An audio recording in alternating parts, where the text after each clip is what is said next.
Olá, Deus abençoe a sua vida. Nós hoje, na nossa leitura, nós vamos começar um novo livro e vamos terminar hoje.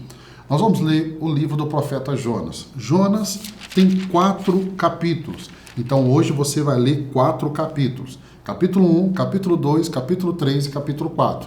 Então hoje nós começamos Jonas e terminamos o livro de Jonas. Você vai ver que os capítulos são pequenos, não são grandes, e é uma leitura muito gostosa. Jonas, ele profetiza ali mais ou menos do século 8 a.C., é uma história muito conhecida, muito contada, principalmente para as crianças, né? O livro de Jonas, ele é uma narrativa sobre a chamada de Deus ao profeta Jonas. Então Deus chama o profeta Jonas para pregar a cidade de Nínive, entende? Cidade de Nínive era um povo muito violento, muito sanguinário, então a fama de Nínive não era boa. Por isso a resistência de Jonas em pregar. Nínive é a capital do império da Assíria. Assírio. O império da Assírio vai invadir Israel, as 10 tribos, Reino do Norte, e vai destruí-los mais à frente. Então eles são um dos inimigos mais temidos de Israel. E não é só por ser um inimigo. Eles eram muito brutais. Nós temos registros, assim, das atitudes deles, da cidade de Nínive, assim, terrível. E ao contrário de tudo que nós vimos até hoje, do chamado profético aos outros profetas, Jonas, ele resiste ao chamado de Deus.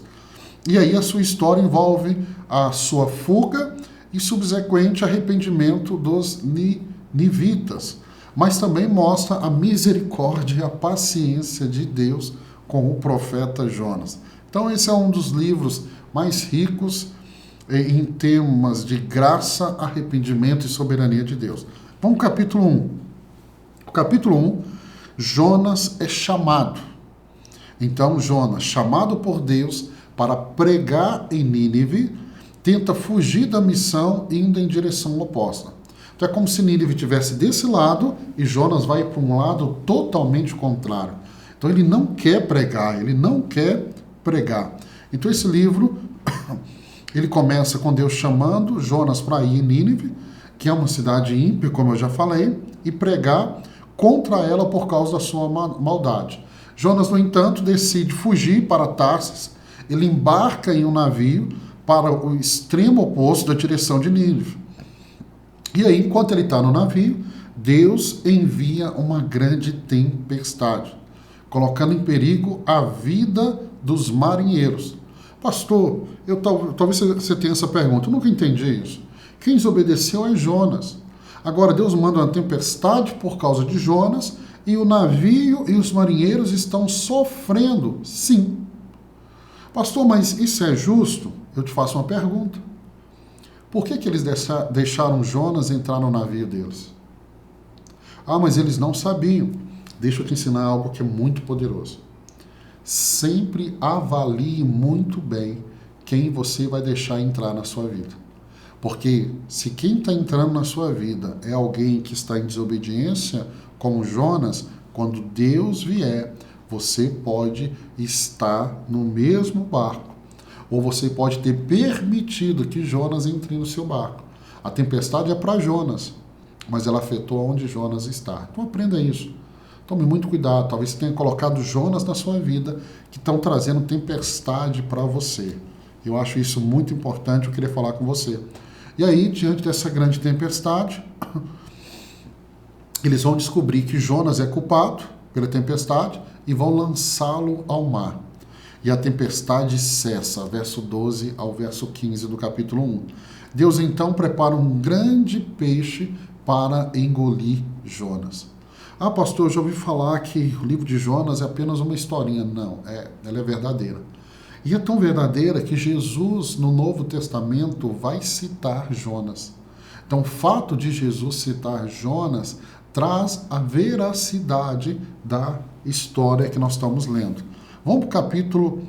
Mateus 12, verso 39 e 40, é onde Jesus cita Jonas como sinal profético de sua própria morte, sepultamento e ressurreição. Né? ok? O capítulo 2 é o momento que Jonas está no peixe, ele foi engolido pelo peixe, e agora Jonas vai orar, né? Dentro do peixe ele faz uma oração a Deus, reconhecendo o seu desespero e clamando por misericórdia a Deus. E aí ele vai descrever, depois você lê com muita calma o capítulo 2, ele descreve sua aflição, sentindo-se perto da morte, mas ele agradece a Deus pela salvação. Jonas finalmente se rende à vontade de Deus, e aí dentro do peixe, ele promete cumprir o seu voto. Vamos ver que o verso 10, e o Senhor deu ordem ao peixe, e ele vomitou Jonas em terra firme. Então, quando ele volta para o propósito, qual é o seu propósito? O chamado de Deus. Quando ele volta para o propósito, Deus exerce misericórdia. Aí eu lembro de Romanos 10:13, que diz assim: todo aquele que invocar o nome do Senhor será salvo. Ou seja, Jonas no ventre do peixe vai orar, vai invocar, e Deus vai ter misericórdia dele. Quando nós vamos para o capítulo 3 é o arrependimento de Nínive. Deus dá a Jonas uma segunda chance, ordenando-lhe novamente que vá a Nínive e pregue contra a cidade. Então, olha, de novo, e aí o verso 1 diz: a palavra do Senhor veio a Jonas pela segunda vez com esta ordem. Pastor, mas por que Jonas não recebeu uma ordem nova de Deus? Porque ele não cumpriu a primeira.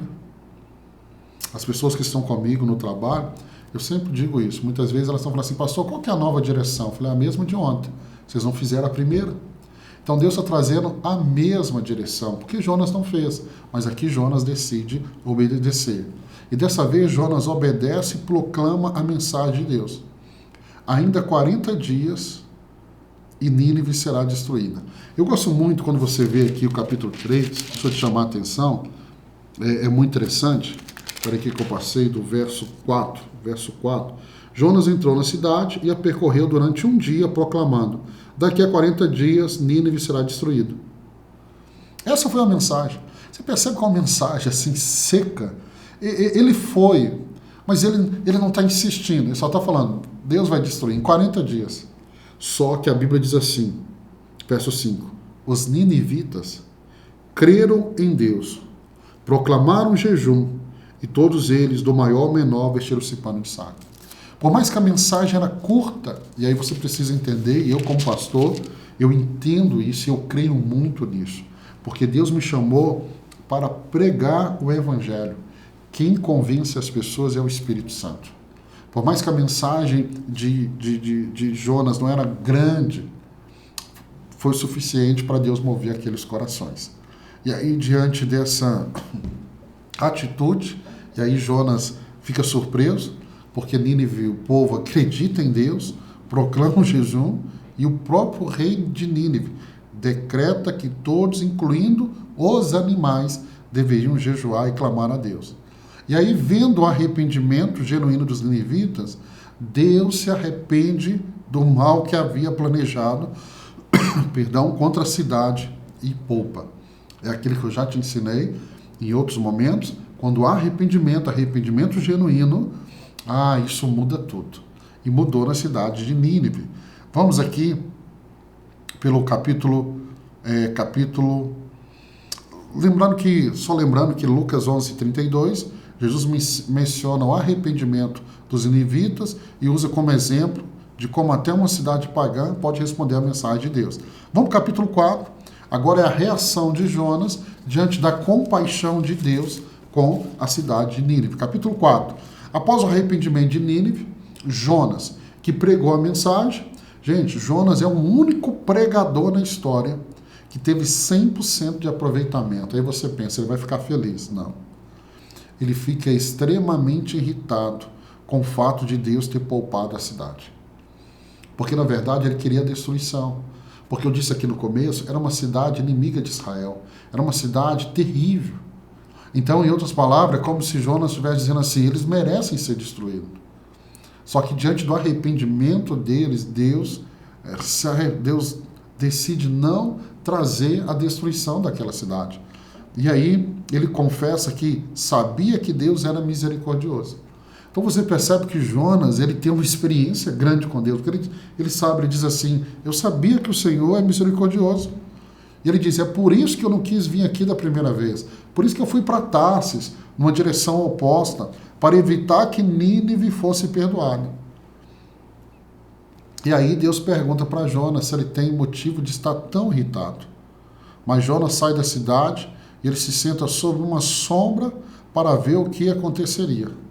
Aí Deus faz crescer, né, uma planta para dar sombra a Jonas, deixa ele muito contente, imagina um sol.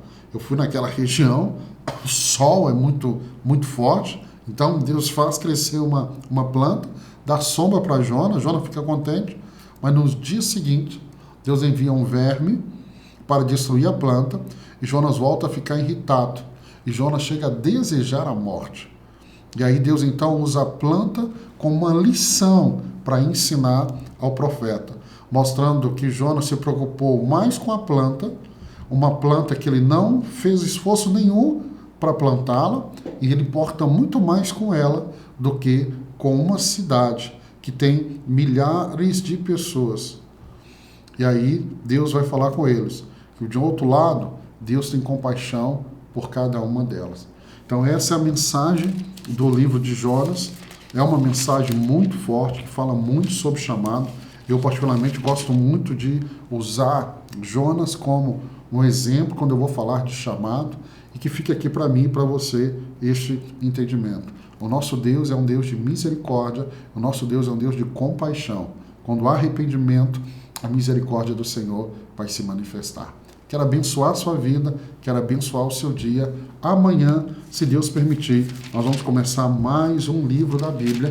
Vamos começar o livro de Miqueias. Deus abençoe sua vida. Até amanhã.